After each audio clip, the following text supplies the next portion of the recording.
Je suis Simon Dufour, je suis un enseignant-chercheur à l'Université de Rennes 2.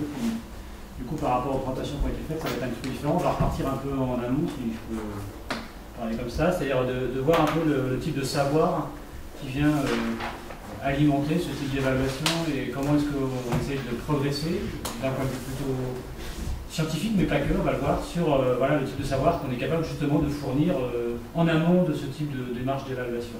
Et l'exemple que je prends, parce que c'est celui sur lequel je travaille, c'est sur la végétation de bord de cours d'eau, la piscine. Et l'idée c'était de montrer un projet à la fois pour l'exemple des piscines, mais aussi pour montrer le type de projet d'outils auxquels on peut avoir accès pour mettre en réseau et essayer d'identifier un peu les manques en termes de savoir. Et dans le cadre présent, c'est un projet européen. Je vais expliquer, on est en train d'essayer de monter un projet de réseau, enfin, on est en train de monter un réseau, et je vais vous expliquer pourquoi est-ce qu'on en est venu là et quels étaient les besoins qui nous ont fait nous diriger vers une forme de réseau, et puis ensuite comment est-ce qu'on travaille et quel est l'outil qu'on a mobilisé. Donc pourquoi est-ce qu'on est arrivé à travailler sur un réseau? Donc, moi je travaille sur la végétation riveraine des cours d'eau, c'est un domaine où finalement les scientifiques disent toujours qu'on ne connaît pas bien, mais en fait on connaît assez bien quand on regarde. Il y a beaucoup d'études qui ont été faites sur des études scientifiques, c'est des ouvrages de synthèse à droite, il y a des guides de gestion qui sont régulièrement produits et qui fournissent toutes ces informations assez intéressants et qui mettent en avant souvent des fonctions dont on a parlé, des fonctions physiques, biochimiques, écologiques. Alors moi, je ne respecte pas la typologie de la loi, mais j'ai mis un certain nombre de fonctions aussi plus sociales, économiques et culturelles. On en a déjà cité quelques-unes, et puis je prendrai un ou deux exemples par la suite. Donc on les connaît, ces fonctions. La plupart du temps, on est capable de les mesurer, de les caractériser, plus ou moins bien. Le problème, c'est que malgré le fait de connaître ces fonctions, de connaître le fonctionnement de cette végétation, d'un point de vue opérationnel, on est souvent confronté à plusieurs éléments. D'abord, il y a des objets, les directives sont un bel exemple de ça, qui sont assez peu intégrés dans les directives. Alors, ma directive Habitat, c'est particulier, mais plein d'autres directives pourraient très bien avoir sa place. Eau, nitrate, innovation. C'est un objet qui n'est même pas cité, ou alors vraiment très loin dans les annexes. Ensuite, il y a aussi parfois des législations, ou notre législation, qui est en décalage avec ce qu'on sait. Par exemple, sur les dépôts de bois dans les cours d'eau, voilà, la loi dit des choses qui ne sont pas avérées scientifiquement, voire même qui sont contraires à ce qu'on sait scientifiquement. Et puis ensuite, même localement, on va avoir des soucis parfois à intégrer un certain nombre d'enjeux, même si on connaît les processus qui sont en œuvre. Le diagnostic qu'on fait de ça, c'est que alors on sait des choses, mais on a du mal encore il y a encore des éléments d'amélioration. Donc qu'est-ce qu'on peut imaginer? On peut imaginer que d'abord, les savoirs, ils existent, mais ils sont dispersés. Donc ça, c'est quelque chose qu'on constate très régulièrement entre disciplines, je dirais même entre sous-disciplines. Parce qu'alors au sein d'une discipline, vu qu'il semble éloigné, il y a des voire des sous-sous-disciplines, avec des gens qui, pour le dire très simplement, ne se parlent pas parfois. Ça peut sembler un peu fou, mais c'est vrai. Entre régions, alors entre régions d'un pays, entre régions d'un continent, il y a des savoirs qui sont développés dans certaines régions qui pourraient être utiles, qui ne sont jamais transférés. Et puis entre acteurs au sens global, il y a des savoirs qui sont présents chez les opérationnels, mais qui ne sont pas diffusés vers les scientifiques, à l'inversement, et là j'en prends deux, mais on pourrait prendre deux acteurs. Alors du coup, dans ces savoirs, il y a des savoirs qui sont vraiment existants et qui pourraient être transférés, mais qui ne sont juste pas connus. Alors, il faut aller les chercher, il faut les amener à connaissance. Il y a ceux qui sont existants, mais qu'on ne peut pas transférer, je vais y revenir. On croit qu'ils sont transférables, mais en fait, ils ne peuvent pas s'appliquer aux cas qui intéressent au quotidien le gestionnaire. Et puis après, il y a carrément des choses qui sont non existantes. Donc on est parti un peu de ces constats-là, et on va essayer de travailler là-dessus. Je donne juste quelques exemples pour voir des choses concrètes. Ça, c'est des travaux qui sont maintenant anciens et qui sont toujours très pertinents, des années 80, faits par le Pirenne sur le Rhône, sur la structure de la végétation en bord de cours d'eau. Donc on a des thèses, des articles, des guides qui ont été réalisés là-dessus. Après, évidemment, quand vous changez de région, moi j'ai fait ma thèse en région Rhône-Alpes, et puis quand je suis arrivé dans l'ouest de la France, évidemment, on est confronté à des structures où le cadre qu'on a appris, alors ça ne veut pas dire qu'il n'y a rien juste dans ce qui est à gauche, parce que les gradients de distance, d'altitude, ils restent valables, mais c'est vrai qu'au début, il y a un peu des problèmes. Mais encore, là, c'est assez évident. Il y a des choses qui sont parfois un petit peu plus compliquées. Si on prend l'exemple des inondations, donc là, c'est un maire juste qui a été entendu, puis qui se défend de façon de bonne foi, qui dit voilà, en gros, moi j'essaie de protéger contre les inondations, donc je coupe la végétation, et puis après, voilà, on provoque chez les gendarmes. Comment lui peut être amené à faire ça? Nous, derrière, quand on est questionné là-dessus, ou moi, quand je fais des présentations, on me dit alors la végétation, qu'est-ce que ça fait sur les inondations? Alors moi, quand je regarde dans la littérature, je ne travaille pas directement sur les inondations, donc j'essaie de me renseigner, je regarde dans la littérature ce qu'on sait sur l'effet sur les inondations. Et voilà, je suis bien embêté pour répondre parce que quand je fais le bilan de tout ça, j'ai l'impression que localement, la présence de végétation, ça ralentit l'écoulement. Donc ça provoque plutôt des surinondations localement parce que ça freine les écoulements.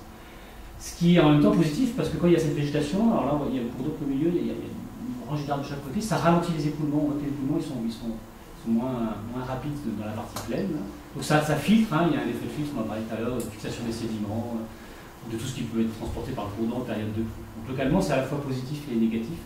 Et là où ça devient compliqué, c'est qu'à l'aval, c'est aussi positif et négatif. C'est-à-dire qu'une végétation très dense d'arbres, parfois vieillissants, ça peut tomber dans le cours d'eau, ça peut aller s'accumuler dans des barrages, sur des ponts, ça peut être un peu négatif. Mais en même temps, si ça surinonde à l'amont, entre guillemets, ça stocke de l'eau et ça ralentit les pics de crue, ou là, ça atténue les pics de crue à l'aval. Donc quand j'ai dit ça et que la personne m'a demandé s'il fallait couper ou s'il fallait couper, je n'ai pas répondu à sa question parce qu'en fait, je dis pas ça dépend. C'est une solution un peu facile quand on est scientifique de dire, mais honnêtement c'est un peu frustrant. Donc on essaie d'aller plus loin. Il y a des études qui sont faites régulièrement. Donc là je prends un exemple, c'est des travaux de thèse. Il y a de la modélisation qui a été réalisée dans le début des années 2000 à Strasbourg. On voit ici, donc c'est un hydrogramme de pic de crue, et puis vous avez une modélisation qui vous montre le pic de crue, donc en X c'est le temps, c'est le débit sur l'axe verticale, et on voit qu'à chaque couleur, en fait, c'est quand on a rendu un grand tronçon de plaine alluviale boisé, un lit majeur boisé inondable. Et on voit que dans ce tronçon, il fait la courbe verte, par exemple, 30 km, on a un pic de crue qui est décalé dans le temps et qui est moins haut. Donc là, on se dit, bah, ça y est, je peux montrer des choses, même si c'est issu d'un modèle, il y a une dimension pédagogique que je peux mettre en avant. Le problème, c'est que ça a été développé dans un modèle, on peut trouver des exemples qui ont été mesurés sur un terrain, sauf que quand on commence à regarder, et quand on échange avec les collègues à l'échelle française, c'est vrai, à l'échelle européenne, c'est encore plus flagrant, c'est qu'en fait, on a une variété de conditions. Tout ça, c'est de la végétation riveraine de bord de cours d'eau. Sauf qu'à chaque fois, la pente, le climat, la structure de la végétation, elle est différente. Alors, comment est-ce que je m'assure que c'est bien transférable?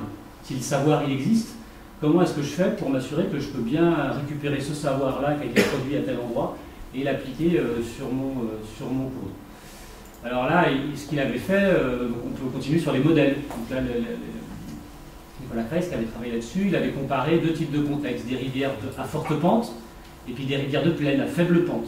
Et puis à chaque fois, il mettait avec et sans forêt. Donc là, on commence à se dire, voilà, je compare des contextes qui ne sont pas les mêmes.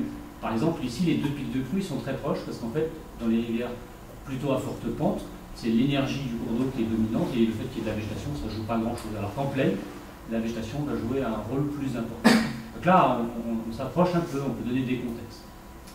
Mais bon, voilà, ça ne prend en compte là que deux situations différentes. Donc nous, ce qu'on est en train d'essayer de faire, concrètement, c'est ça. C'est de regarder des savoirs sur l'irréducible. Donc moi, encore une fois, c'est parce qu'on travaille sur l'irréducible, mais je pense qu'on pourrait appliquer ça à plein d'autres types d'objets, d'écosystèmes ou de zones humides. C'est de trouver un canevas qui nous permet déjà de dire quels sont les facteurs qui expliquent que les fonctions qui sont rendues ne s'appliquent pas de la même façon et qui vont me dire est-ce que je suis plus ou moins transférable. Alors, il y a plusieurs façons de procéder. On s'est dit on peut regarder par type de climat, par type de contexte, parce qu'évidemment, le type de contexte d'occupation du sol, par type morphologique, est-ce que c'est plus ou moins pentu. Et puis ensuite, l'idée c'est d'aller regarder les types d'informations et d'en récolter dans un maximum de cas et de voir est-ce que quelque chose qui est dans un cours d'eau très pentu de montagne boréale, est-ce que je peux l'appliquer ailleurs. Mais pour faire ça, évidemment, il faut beaucoup de personnes. La bibliographie ne permet pas toujours, d'abord parce que souvent dans la bibliographie, le contexte n'est pas toujours bien expliqué. On ne sait pas toujours dans quel contexte a été faite l'étude, et donc c'est pas évident. Donc voilà comment nous on a décidé d'essayer de s'atteler à cette question-là, c'est de monter un réseau. Ça c'est l'organisation interne. On a dit on va travailler sur la végétation riveraine, on va identifier plusieurs groupes de travail, et puis on va mettre ensemble des gens qui ont travaillé sur ces questions-là dans plein de contextes différents. Donc il y a par exemple comment je caractérise l'état de ma végétation riveraine. Donc, on va prendre des protocoles qui existent, les approches par habitat, les pressions, tous les services rendus. On va commencer à mettre les gens autour de la table par rapport à ces différents éléments-là. On va regarder aussi quelles sont les pratiques de gestion, quels sont les indicateurs, est-ce qu'il existe des indicateurs. Par exemple, il y a des pays qui ont développé des indicateurs sur la herbicide, ce qui n'est pas le cas de tous les pays. les législations. Et puis ensuite, on va, à partir de tout ça, essayer de voir, voilà, ce que je disais tout à l'heure, dans un troisième temps, quand on aura fait la synthèse de ce qui existe, qu'est-ce qui est connu et qui est à transférer, simplement c'est une question de traduction ou de porter à connaissance, qu'est-ce qui est connu mais qui doit être adapté, et qu'est-ce qui reste inconnu, là où il y a encore des travaux de production scientifique à fournir. Et ça, c'est envisagé, enfin, c'est parti à l'échelle de l'Europe. Donc pour travailler, en fait, on a mobilisé un fonds européen, enfin un financement européen qui est un projet particulier. Donc il y a le logo en bas à gauche, c'est les projets COST. C'est un des plus vieux programmes européens de collaboration scientifique qui date des années 70 et qui vise uniquement à mettre les gens en réseau. Ce n'est pas un projet de production de savoir scientifique. On n'a pas d'études de terrain, on n'a pas de financement pour financer une thèse ou un post-doctorat. On a juste de l'argent pour, enfin c'est déjà énorme, hein, mais l'objectif c'est de faire des réunions, des colloques, des journées d'études, des missions d'échange, des écoles d'été et après de la diffusion, pour rassembler les gens à l'échelle européenne. Alors là où c'est assez contraignant, c'est qu'il faut atteindre un minimum de représentativité à l'échelle de l'Union européenne en termes de disciplines, de types d'acteurs et de régions représentées, les éléments dont je vous parlais tout à l'heure. Donc là par exemple, on travaille en même temps à l'échelle européenne pour comparaiser, par exemple les services écosystémiques rendus en Suède, ceux en Espagne, ceux en France, est-ce qu'ils sont comparables? Donc ça c'est une comparaison entre régions, mais on va aussi comparer, faire des échanges entre acteurs. Donc on va avoir dans chaque région des scientifiques, des gestionnaires, des bureaux d'études qui vont ensemble voir quels sont leurs savoirs, quels sont leurs besoins. Donc là on est en train d'essayer de travailler sur quelque chose pour l'année prochaine qui serait une réunion francophone. Donc là ce ne serait pas un échange entre il y a beaucoup de cas différents en France, mais à l'échelle de l'Europe, ça c'est toujours plus simple, mais ça serait plutôt de faire dialoguer des acteurs qui ne sont pas les mêmes, qui n'ont pas forcément la même vision, parce que pour être très impliqué dans le milieu scientifique, on a souvent tendance à imaginer nous quels sont les besoins des gestionnaires, mais parfois c'est pas toujours basé sur des, ça peut être basé sur des sentiments et c'est pas toujours très formalisé. Donc l'objectif c'est aussi de formaliser ça. Donc ça, le réseau permet ça, des échanges entre différents acteurs, des échanges entre différentes régions, faire remonter, identifier des manques, etc. Donc en l'état actuel, pour l'instant, on a commencé il y a 1 an, voilà, et c'est parti pour 4 ans. Comme je vous le disais, la seule contrainte que nous met l'Union européenne par rapport à ça, c'est qu'il faut que ce soit représentatif de l'Europe, donc on a un minimum à atteindre. On est à plus de 30 pays, donc on n'a pas de souci. Et ce qui m'a fait vraiment, au début on est parti, on était 20 à remonter ce projet-là, maintenant on est près de 150 en moins d'1 an. Et en fait, les premières réunions qu'on a vues, elles plaident vraiment dans ce sens-là, c'est-à-dire qu'il y a vraiment des difficultés à transférer, et pourtant des choses qui sont faites dans plein de régions, il y en a beaucoup, et pourtant, ça fait 15 ans que je travaille là-dessus, je découvre encore des gens qui travaillent sur cet objet-là, alors que je suis censé, enfin c'est censé faire partie de mon métier de suivre qui fait quoi. Sur les 150 personnes qui font partie du réseau, j'en connais et je connaissais les travaux de même pas un tiers.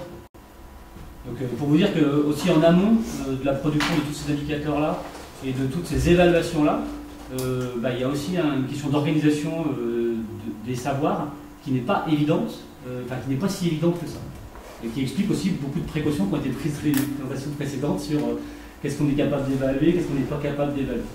Donc là, nous, c'était juste pour illustrer, je ne fais pas une présentation trop longue, mais c'est le type d'outil que nous, on mobilise pour essayer, pas seulement de produire de la connaissance dans notre micro-spécialité, mais justement pour identifier les manques et de le faire pas seulement en fonction de ce qu'on vient d'étudier, parce que c'est vrai que c'est un peu qui serait le plus facile. Donc voilà. Donc, vous avez plein d'informations sur ce type de réseau-là. Ça peut être mobilisé pour d'autres types d'objets. Hein.